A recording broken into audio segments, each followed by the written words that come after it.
The wilderness and the dry land shall be glad. The desert shall rejoice and blossom. The crocus, it shall be like the crocus, blossoming abundantly, and rejoice with joy and singing. The glory of Lebanon shall be given to it, the majesty of Carmel and Sharon. They shall see the glory of the Lord, the majesty of our God. Strengthen the weak hands and make firm the feeble knees. Say to those who are of fearful heart, be strong. Do not fear. Here is your God. God will come with vengeance, with terrible recompense. God will come and save you. Then the eyes of the blind shall be opened, and the ears of the deaf unstopped. Then the lame shall leap like a deer, and the tongue of the speechless sing for joy. For waters shall break forth in the wilderness, and streams in the desert. The burning sand shall become a pool, and the thirsty ground springs of water. The haunts of jackals shall become a swamp. The grass shall become reeds and rushes. A highway shall be there, And it shall be called the Holy Way. The unclean shall not travel on it. But it shall be for God's people. No traveler, not even fool, shall go astray. No lion shall be there. Nor shall any ravenous beast come upon it. They shall not be found there. But the redeemed shall walk there. And the ransomed of the Lord shall return. And come to Zion with singing. Everlasting joy shall be upon their heads. They shall obtain joy and gladness, and sorrow and sighing shall flee away. This is the word of the Lord. Thanks be to God.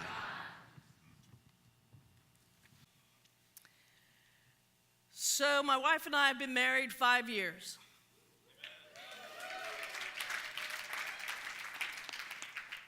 In the name of the Christ no, I'm just kidding. And through those 5 years, I've had one very dignified goal. It's the one thing that I think is a testament to all of creation about how strong the bond is between you and your partner. Packing for vacation using only one suitcase.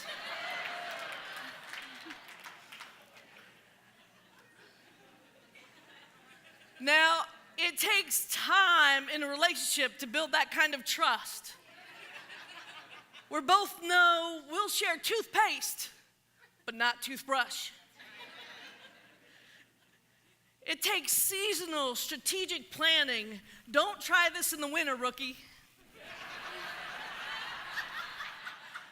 You gotta go summer, one bathing suit, short sleeve clothing, flip-flops, not boots. And it takes sacrifice, usually by the one who thinks it's such a good idea to only go with one suitcase. 2 nights, 3 days. All right, I'll just take a t-shirt and some, that's good. Yeah, shorts. Just take that out. I'm proud to announce to the 4 other people in this room that care about such things that last August, we did it. Yep, my friends, a quick trip to the beach, and all we had was one beach bag, one beach umbrella, one boogie board, because a certain 47-year-old still thinks she's 12, and one suitcase.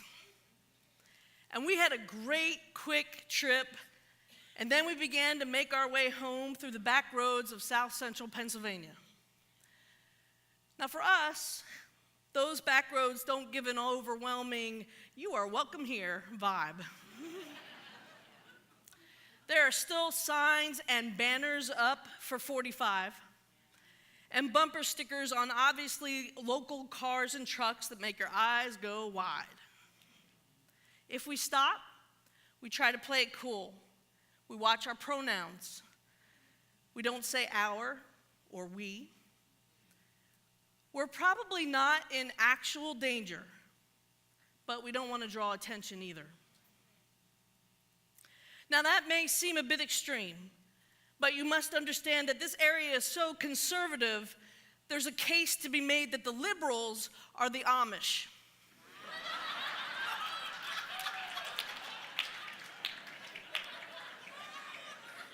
And the progressives are the Amish who grow tobacco. I kid you not, they exist. Look it up. Now, we've learned it's best to avoid confrontation or standing down and just to keep driving until we get safely home, which is a very solid plan until you get to mile 215,867 in your 2001 Honda Odyssey, and the Honda transmission decides, you know what? I'm out.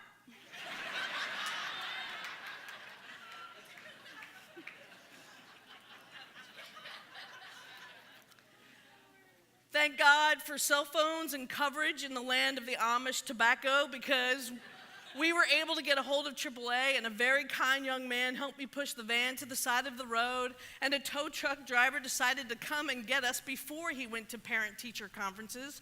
True story, that's what he told us. There was no Honda dealership in any kind of radius, and so I expected the tow truck driver to take us to wherever he drove out from. But instead, he pulled into the lot of a 2-bay mom-and-pop garage, lowered the van off the tow truck, and drove away. Now, I'd like to tell you that I smoothly handled this minor emergency with grace and savvy. That's a lie. That is just not the case, which is not really like me, so it threw me all the more. From the moment my feet hit that ground, I was talking a mile a minute and breaking all of our general safety rules. Hey, we're on vacation. Our van died. Pretty sure it's the transmission. We were thinking it was time to buy a new car. Seriously, Kathryn, why don't you just go grab your softball equipment out of the trunk?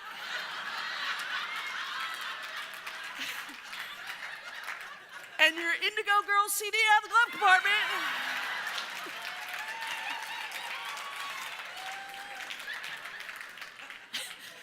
Now, Pop of the mom and pop, he goes out and checks the van, and he is back in quickly. It's definitely the transmission. So we start to empty the van of everything. And I'm starting to worry about what they'll think about the two of us. So I start doing what? I panic and I start talking about, I work for a church up in Mechanicsburg. That'll win them over, right? And then I say, we live across the street. Dang it! Stop it! We start to unload the van, and mom and pop are watching us, either bemused or amused or confused, and I can feel them watching us. One beach bag, one beach chair, one boogie porter, and one suitcase.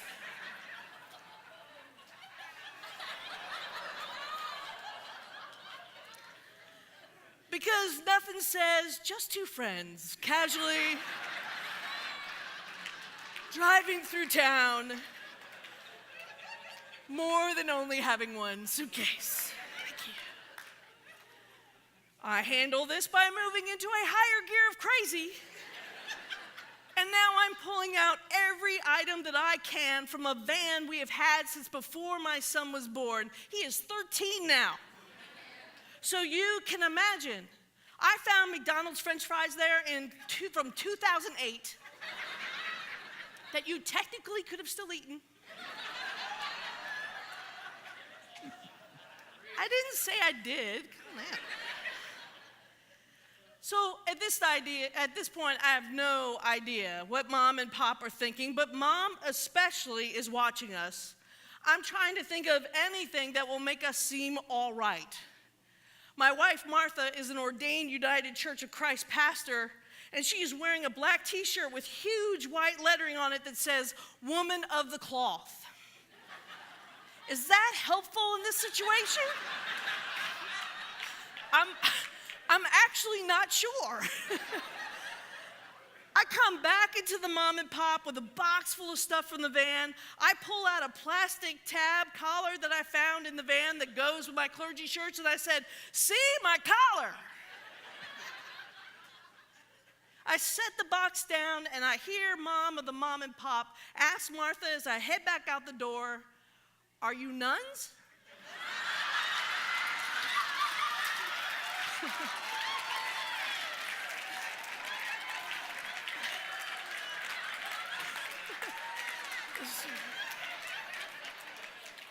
That's true. I'm suspicious of your praise.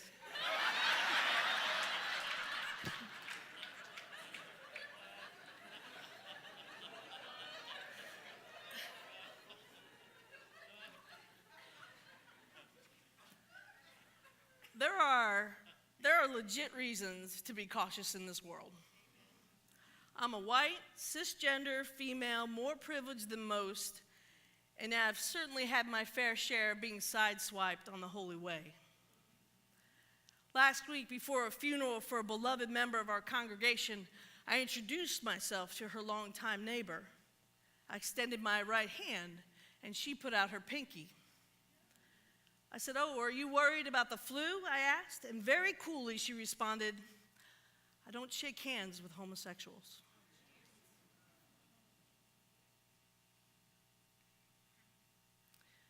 Not everyone gets a pass onto the holy way.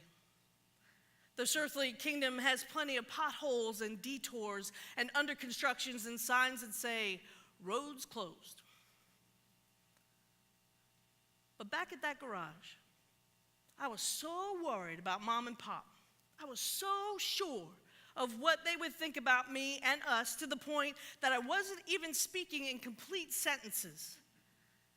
Meanwhile, Mom is calling Enterprise and arranging for them to come and pick us up. Pop is checking the van just in case it's not as bad as we think. Mom is getting us boxes to use so we can get everything out of the van. And Pop is assuring me that we can leave the van there no problem until we know what we're going to do next. And Mom offers us 2 ice-cold glasses of water. I ask you, is there anything more hospitable than that? Then the eyes of the blind shall be opened, and the ears of the deaf unstopped. Then the lame shall leap like a deer, and the tongue of the speechless sing for joy. For waters shall break forth in the wilderness, and streams in the desert. The burning sand shall become a pool, and the thirsty ground spring of water. The haunt of jackals shall become a swamp. The grass shall become reeds and rushes. A highway shall be there, and it shall be called the Holy Way. No traveler, not even fools, shall go astray. Mom and Pop, they're on that holy way. And I almost missed them because I was on the holier-than-thou way. And I love the holier-than-thou way. With its on-ramps of sarcasm and rest areas of cynicism. Where there's no email or Facebook, only Twitter.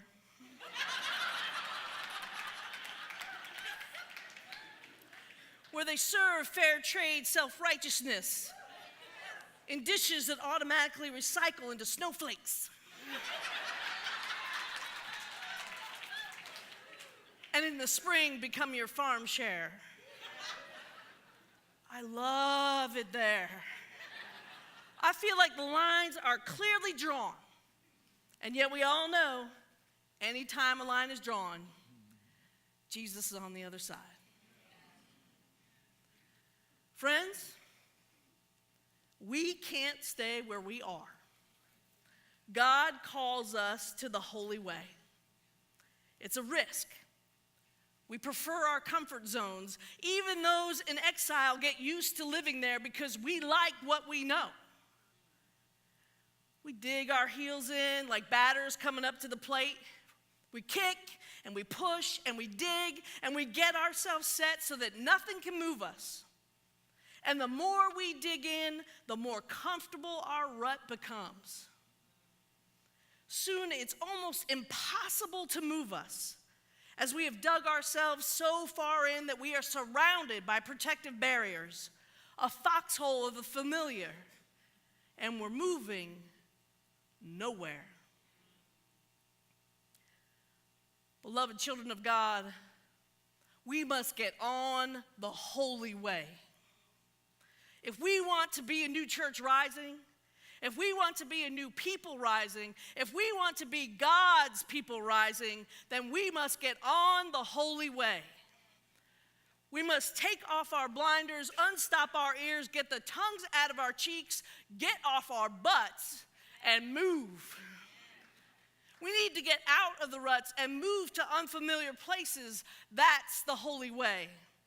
We need to pay attention to the world. Who's being fed? Who's being ignored?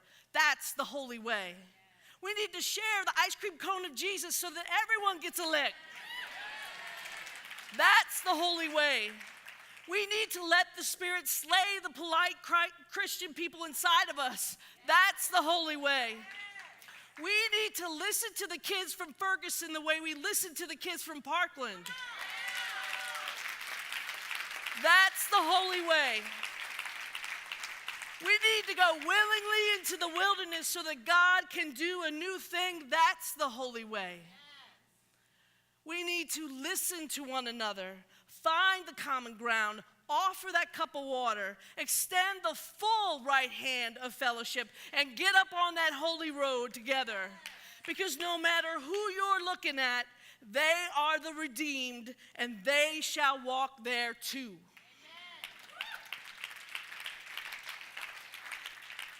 They shall walk there too, where the ransomed of the Lord shall return and come to Zion singing. Everlasting joy shall be upon their heads. They shall obtain joy and gladness, and sorrow and sighing shall flee away. That's the holy way. In the name of the Creator and the Christ and the Holy Spirit, amen.